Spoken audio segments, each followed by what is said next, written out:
Que plus grande. Mario qui part sur son aile, on s'attend à un numéro de Mario tel qu'il avait réalisé au match aller. Là il est bloqué par Willy van de Kerkhoff qui a mis en touche. Crémeau qui profite d'un coup franc, Mario qui va le tirer. Je pense que ces images vous les avez bien gravées à vous. Vous pouvez rappeler ce qui arrive sur ce coup franc de Mario. C'est tout premier. Regardez. Voilà. Il a trouvé la tête de son adversaire. Je veux dire que ce sont des images typiques parce que c'est un peu l'image qui s'est passée par la suite. Vraiment, où ça n'arrivait pas, où ça ne partait pas.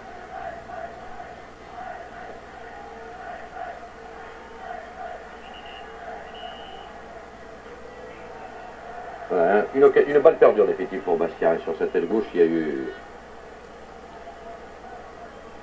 l'occasion de ce coup franc. C'était les toutes premières minutes. Là, bien entendu, rien n'était joué. On attendait. C'était Bastia qui avait pris l'initiative. On a peu le souvenir que ça s'est passé. Pourtant, c'est vrai, pendant les deux ou trois premières minutes, on a vu que Bastia. Il ne devait pas durer obligatoirement. Voilà un coup franc sur Van der Kulen. Toujours dans ses premières minutes de jeu. René van de Kerkhoff et Van der Kulen. Un tir qui est contré, là, bien entendu, en jeu de Portvliet. Ce n'était pas une véritable occasion. 6e minute de jeu maintenant. Nous allons voir la toute première occasion de Bastia, Rep, qui cherche une 2 avec Crémeau, les hommes se trouvent, et le tir de Rep qui part pas. Ça c'est surprenant. Oh oui, ça arrive, vous avez vu, il était mal placé, au départ il avait le dos tourné au but, il a arrivé en ramenant le ballon. Marqué, après il va le faire encore une autre fois. Oui, je vous dis que c'est surprenant parce que je sais qu'il va le refaire, c'est pas sur ce simple raté. Voilà, le jeu se déplace dans l'autre camp. Occasion Van der Kulen, pratiquement à bout portant, mais il a trouvé l'extérieur, le petit filet.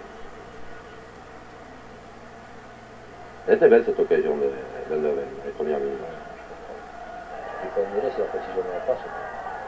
Puis là, on le défenseur qui arrive au but.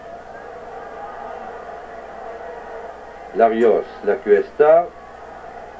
Voilà, qui trouve Larios, cela rappelle un peu le match contre Torino, mais cette fois-ci le tir est nettement au-dessus.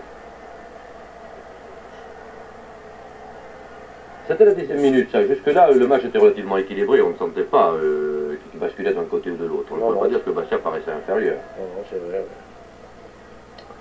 Là, 23e minute. Regardez bien, Charles, c'est vous. Vous repoussez.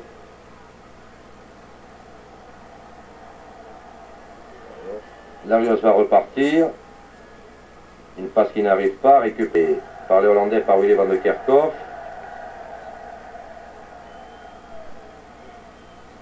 Et là, vous le savez déjà, parce que vous avez vu ces images, bien entendu, que vous les avez, vous, vécues. C'est l'action du but, regardez-la bien. Le 1-2 avec l'Opsé. Willy van de Kerkhoff récupère et trompillard. Nous allons la revoir au ralenti. Vous pensez qu'il y a eu une faute là, de la défense? C'est bien joué.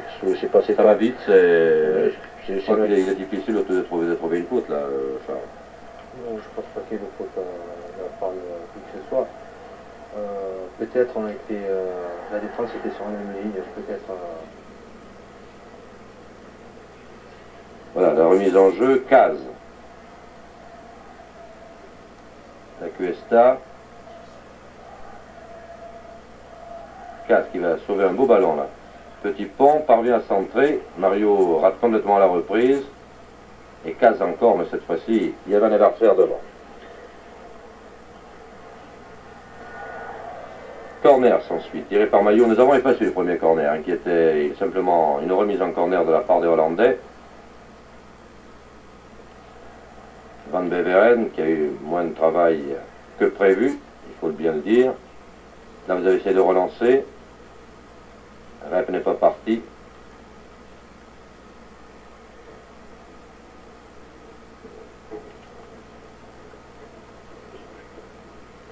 « 31e minute de jeu. Voilà. Coup franc de Caz sur Portvliet. Je ne dis pas faute parce qu'elle ne paraît pas évidente du tout. Mais enfin, disons, coup franc sifflé par l'arbitre. Il semble qu'il y a eu un tacle glissé. Il jouait la balle. J'ai l'impression que c'est un peu dur comme coup franc. Ça n'a pas eu une importance déterminante dans la partie. Coup franc toujours Van der Kuylen.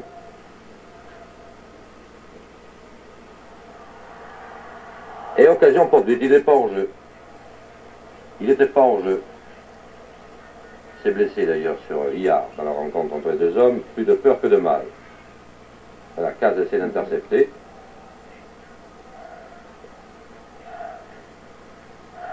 C'était une autre occasion. Hollandaise. Et voilà, la rentrée originale, la rentrée qui paraît un peu triste. C'est l'impression qu'on en a retenu. L'impression qu'il y a... Il y a un zéro bien entendu, mais les joueurs hollandais paraissent plus détendus, paraissent plus à l'aise, non? Ça vous donne pas cette impression? C'est possible, oui. Moi j'ai trouvé que les garçons n'étaient pas, même avant le match, n'étaient pas concentrés comme peut-être... Moi ça m'a marqué en direct ces images qui nous parvenaient. Mais je crois que c'est un peu normal, parce que comme je vous l'ai dit tout à l'heure, je crois que c'est le physique a sûrement joué, parce que physiquement, Eindhoven a été vraiment supérieur, mais je crois que je vous dis, c'est surtout le moral, surtout les nerfs qui ont craqué, je crois, pour moi. Ça c'est la 67e minute de jeu. Un centre de Loupsé, une tête plutôt, et regardez, là vous avez laissé passer le ballon, Decker surgit et marque, quand je dis vous, c'est Charles Landowski. Vous avez essayé de repousser la poitrine? Si, j'ai hésité, j'ai marqué mon hésitation, et ça a été fatal. Nous revoyons l'action bien décomposée au ralenti. Voilà, ça c'est vous, voilà.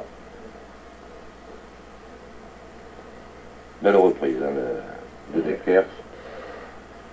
Ballon difficile. Toujours cette deuxième mi-temps, et là, il faut le dire un peu, c'est vrai, Bastia avait un peu sombré, on était déçus. Voilà, là, passer une balle à Iard, 71e minute de jeu. Nous voyons Claude Papy, chercher Crimo. La Cuesta privée du ballon. Iard.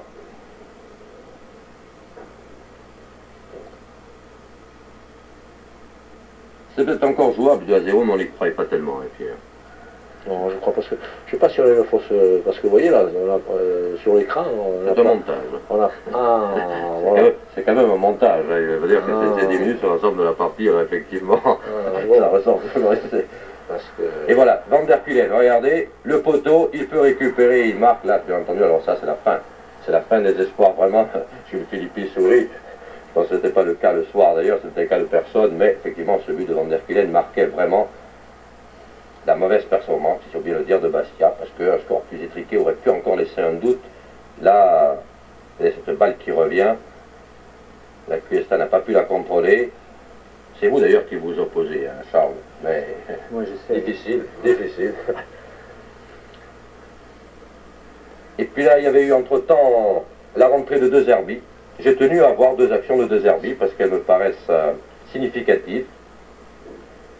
Dans une équipe qui, il faut le dire, ne flambait guère. Voilà De Zerbi se battant, récupérant un ballon.